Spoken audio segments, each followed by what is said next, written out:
সুস্বাগতম। যুগ যুগ ধরে যাত্রা বাঙালি সংস্কৃতির ক্ষেত্রে কী বিশাল শক্তির পরিচয় বহন করে চলেছে। বাংলার জনজীবনী জনপ্রিয় বিনোদক হয়ে জনজাগরণে তার ভূমিকা কত বড় এবং ব্যাপক, সে বিষয়ে শতাধিক বছর ধরে গুণী পণ্ডিতদের জনেরা সাময়িক পত্রে বহু যাত্রার পালা লিখেছেন। আজকের দিনেও সেসব রচনার ঐতিহাসিক গুরুত্ব অপরিসীম। আমাদের রাজ্যে যাত্রা শিল্পের জনপ্রিয়তা সর্বজনবিদিত। আধুনিককালে আমরা যাত্রা বলতে যা বুঝি তার সূত্রপাত হয়েছিল 19 শতকে। তার আগে কালিয়াদমন যাত্রা, রামযাত্রা, চণ্ডীমঙ্গল যাত্রা, কৃষ্ণযাত্রা প্রভৃতি যাত্রা শিল্পের কথা আমরা জানি। তাতে অভিনয়ের চেয়ে গীতের প্রাধান্যই ছিল বেশি। কিন্তু 19 শতকে যে যাত্রা শিল্পের উদ্ভুদয়, সেখানে অভিনয়ের প্রাধান্যই ছিল লক্ষণীয়। তারপর অনেক বিবর্তন ঘটেছে সময়ের পরিবর্তনের সঙ্গে সঙ্গে। যাত্রা শিল্পের প্রকরণ ও আঙ্গিক গেছে অনেক বদলে, কিন্তু তবু এখনও বাংলার লৌকিক শিল্প মাধ্যমগুলির মধ্যে যাত্রা শিল্প এক পৃথক স্বাতন্ত্র্যে উজ্জ্বল। এই যাত্রা শিল্পকে স্বাতন্ত্র্যে উজ্জ্বল করেছেন যাত্রা জগতের পালাকার ভৈরব গঙ্গোপাধ্যায়। তিনি অত্যাচারিত, শোষিত, নিপীড়িত, বঞ্চিত সর্বহারার সংগ্রামকে পালা রচনার মধ্য দিয়ে মহীয়ান করে তোলেন। এই কিংবদন্তি বাংলার যাত্রা জগতের মহাপুরুষকে নিয়ে ইউটিউবের সাহিত্যের নবদিগন্ত চ্যানেলে আজকের ভিডিওটি হলো যাত্রা জগতে সর্বহারার পালাকার ভৈরব গঙ্গোপাধ্যায়। গ্রন্থনায় রবীন্দ্র কুমার চক্রবর্তী। ভৈরব গঙ্গোপাধ্যায় বর্ধমান জেলার মন্তেশ্বর থানার মূল গ্রামে পিতা অমৃতলা গঙ্গোপাধ্যায়ের ঔরসে এবং মাতা ইন্দ্রমতী দেবীর গর্ভে 1934 খ্রিস্টাব্দের 25শে নভেম্বর জন্মগ্রহণ করেন।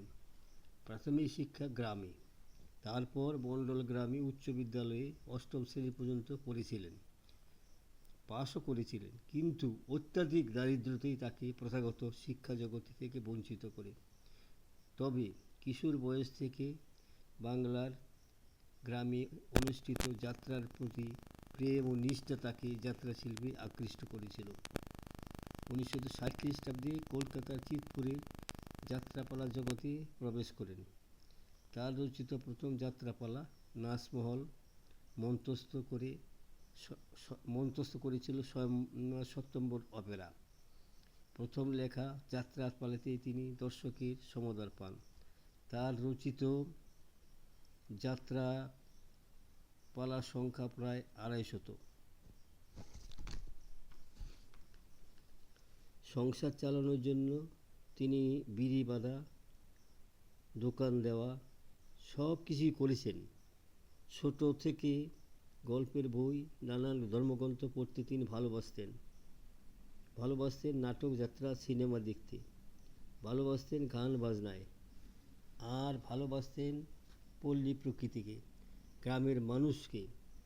বন্ধু বান্ধবদের সহায়তায় দুরন্ত সংঘ তৈরি করে নাটক, যাত্রা, অভিনয়ে ও লেখায় মন দিলেন।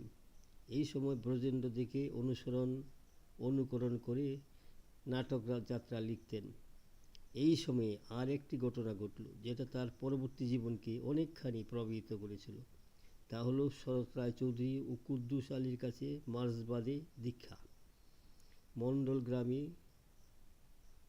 মণ্ডল গ্রামের নিবাসিনী ছায়াদেবীর সঙ্গে তার বিবাহ হয় 1961 খ্রিস্টাব্দে। এটা একটি ঘটনা। 1962 খ্রিস্টাব্দে চুয়াচন্দন পালাটি লিখে চিৎপুরে গিয়ে প্রথম কোনো দল অভিনয় করতে রাজি হয়নি। ভৈরবনাথ হতাশ হলেন। 1933 সালে ভদ্রেশ্বরে চাকরি নিলেন ব্রেথওয়েট ইঞ্জিনিয়ারিং ওয়ার্কশপে।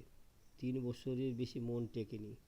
যাত্রা অন্তঃপ্রাণ যে লোকটির, সে কারখানায় কী করে শ্রমিকের কাজ করবে। তিনি এই সময় চাকরি ছেড়ে দিয়ে লেখার অনুপ্রেরণা পেলেন। এ তথা সকলের জন্য ৬০ দশকের শুরু থেকে বিভিন্ন বামপন্থী আন্দোলনে পশ্চিমবঙ্গ উত্তাল হয়েছে। ভৈরবনাথ ধনীর অত্যাচার শোষণ দেখেছেন। এইসব আন্দোলন থেকে তিনি দূরে থাকতে পারেননি। তিনি বামপন্থী আন্দোলনে লেখার মাধ্যমে যোগ দিলেন। ঠিক করলেন তিনি সর্বহারার গ্রামকে, সংগ্রামকে, অত্যাচারিত মানুষের সংগ্রামকে তিনি পালা রচনার মধ্যে দিয়ে মহীয়ান করবেন। এই উদ্দেশ্যে লিখলেন একটি পয়সা 1966 খ্রিস্টাব্দে, পদধ্বনি 1967 খ্রিস্টাব্দে, কান্না গাম রক্ত 1962 খ্রিস্টাব্দে, রক্তরোয়া ধান 1962 খ্রিস্টাব্দে, মা মাটি মানুষ, ভিখারি ঈশ্বর, ঘরের ঘরে দুর্গা, এইসব পালাকা লিখে তিনি যথেষ্ট খ্যাতি অর্জন করলেন। পাশাপাশি ভৈরব গঙ্গোপাধ্যায়ের তার রচনার প্রথম দিকে একটি পয়সা, পদধ্বনি এবং রক্তধান রচনা করে বাম রাজত্বের পথকে অনেকখানি সুগম করেছিলেন। রক্তরোয়া ধান এর পর তিনি লিখলেন বর্ণপরিচয় 1975 খ্রিস্টাব্দে, অচল পয়সা 1987 খ্রিস্টাব্দে, ঘুম নেই 1978 খ্রিস্টাব্দে, সর্বহারা জীবন পাল্টাবার পালা। এরপর 8 ও 9 দশকে গান্ধার জনি 1983 খ্রিস্টাব্দে, ভগবান বাবু 1984 খ্রিস্টাব্দে, কলিযুগের বউ 1975 খ্রিস্টাব্দে, সাত টাকার সন্তান 1986 খ্রিস্টাব্দে, থানায় যাচ্ছে ছোট বউ 1992 খ্রিস্টাব্দে, গঙ্গা তুমি ময়লা কেন 1996 খ্রিস্টাব্দে ইত্যাদি পালাগুলি তিনি লিখলেন। তিনি এইসব পালা লিখে যথেষ্ট খ্যাতি অর্জন করলেন। তবে ভৈরব গঙ্গোপাধ্যায় 1974 সালে লেখা মা মাটি মানুষ যুগান্তকারী পালা এখনও একটি পরিবারের ভাঙা গড়ার মধ্য দিয়ে তিনি ধনীর শোষণকে তুলে ধরেছেন সমাজের মাধ্যমে, সমাজের কাছে। গ্রামকে মায়ের সমান দেখানোর সঙ্গে সঙ্গে তিনি শোষিত মানুষের জাগরণের গান তিনি গেয়েছেন, শুনিয়েছেন নানা জায়গায়, নানা দেশে, নানা গ্রামে পালাগুলি অভিনীত করে। তার যাত্রা আজও এই যাত্রার পালা চারিদিকে তার সমভাবে সমাদৃত। ভৈরব গঙ্গোপাধ্যায় সারা জীবন নিজেকে যাত্রা শিল্পের সাথে ঘনিষ্ঠভাবে যুক্ত রেখে শিল্পের উন্নতির জন্য কাজ করে গেছেন। গ্রাম বাংলার সমাদর কুড়িয়েছেন আর অনেক পুরস্কার তিনি পেয়েছেন। 2017 খ্রিস্টাব্দে সরকারি উদ্যোগে তার গ্রামের বাড়িতে অবক্ষ মূর্তি প্রতিষ্ঠিত হয়েছে। ভৈরব গঙ্গোপাধ্যায় যেমন একধারী পালাকার, নির্দেশক ও প্রযোজক ছিলেন, তেমনি ছিলেন গীতিকার, সুরকার। যাত্রাপালার গানেও যথেষ্ট দক্ষতা ছিল তার। বন্ধুগণ, আমার এই সংক্ষিপ্ত ভিডিওখানি এখানে শেষ হলো। যদি আপনাদের মনোপুত হয় সাবস্ক্রাইব, শেয়ার এবং লাইক করতে ভুলবেন না যেন।